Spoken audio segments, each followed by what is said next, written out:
Hey there, fellow readers. Today we're diving into Divine Emperor of Death, a tale of transmigration, power-ups, harem dynamics, and world building.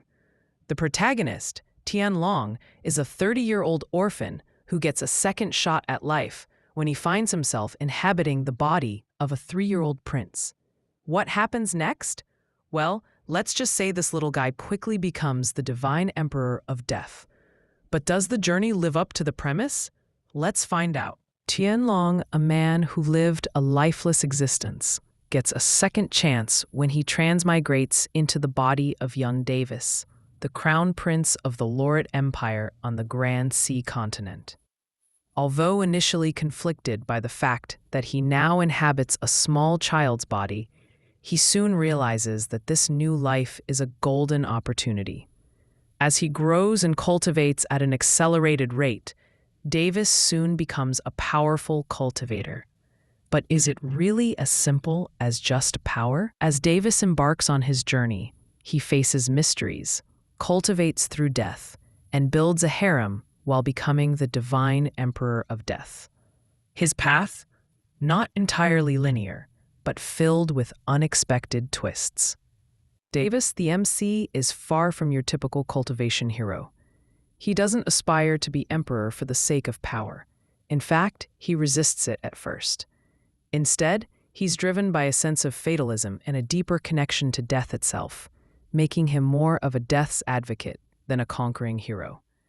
His sense of agency is unique, as he isn't blindly chasing power, but instead carving his path on his own terms.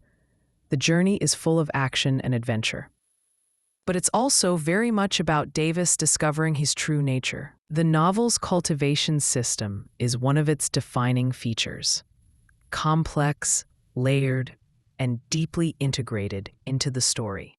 While some readers may find the system a bit confusing at times, the author provides guides to help navigate its intricacies. The world building is deep, with various territories and a diverse range of characters, each with their own roles in the broader narrative. The cultivation levels and unique abilities Davis develops contribute to the intrigue, though the complexity might overwhelm some readers. One of the standout aspects of Divine Emperor of Death is the portrayal of the harem. This isn't your typical collect the girls story. Davis's wives aren't just trophies or side characters. They're well-developed, strong, and integral to the story. The relationships are given time to develop, with each woman playing a significant role in both the MC's growth and the overall narrative. Unlike many other novels in this genre, Davis doesn't just abandon his wives for his adventures. They fight by his side, grow stronger together, and share in his triumphs and losses. This is a refreshing take on the harem dynamic, and one of the things that sets the novel apart. The early chapters can be a bit rough, as is the case with many long-form web novels. Some pacing issues and unclear motivations might turn readers off initially. However, as the novel progresses, there's noticeable improvement in writing quality, world building, and character development. By the time you reach the later chapters, it's clear that the author has really found their stride, delivering thrilling adventure, captivating relationships, and an overall satisfying progression. The world of Divine Emperor of Death is vast and filled with intricacies. The territories, races, powers, and politics are all woven into a complex tapestry that's explored over the course of the story.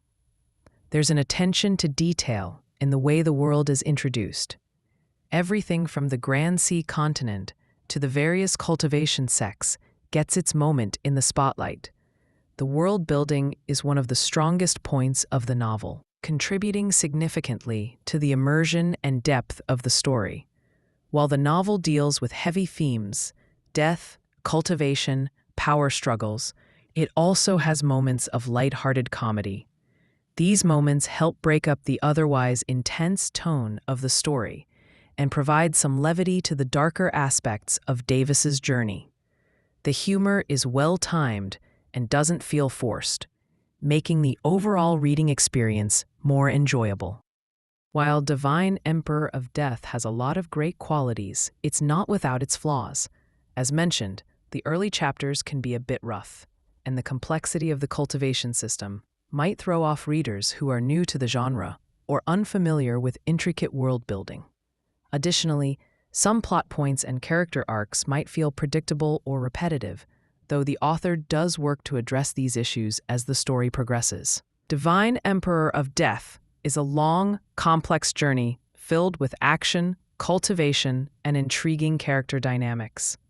While it starts slow, with some pacing issues and world-building complexity, it improves significantly as it moves forward.